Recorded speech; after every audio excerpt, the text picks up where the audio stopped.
So long-term objectives. We think about short-term maximization.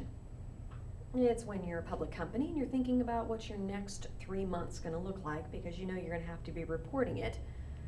But we're thinking more around long-term objectives.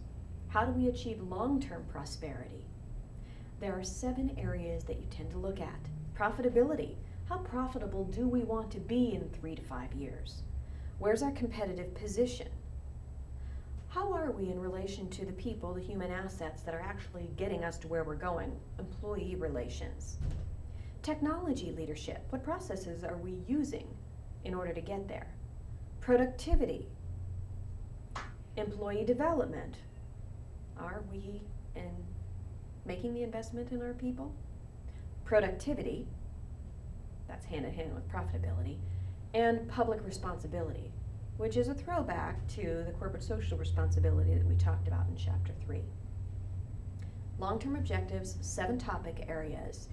What will be very interesting is to determine and make a compelling case for which one of those 7 is the most important of the long-term objectives. We think about objectives and goals SMART: strategic, measurable, actionable, realistic, and time-sensitive. We need to have flexible objectives. One of the things that is scary is that there is a success rate of less than 30% in the first year implementation of a strategic plan. Why? What I would tell you is too many times we're thinking short-term objectives and operational planning and not strategic planning. And we're not flexible enough to understand that there are triggers in the external market that we have to be paying attention to. Otherwise you end up with a static plan, not a dynamic plan. How do you maintain flexibility?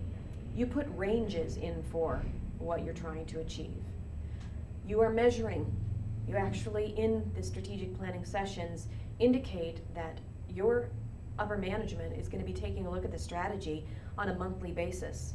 Are we meeting our goals? Not making it an annual event, making it part of the lifestyle of the organization. Motivating. Is it actually something that is inspiring people to do what they need to do? Is it suitable? Realistic? Is it understandable? Or is it so complex that the people who are trying to implement it just throw up their hands?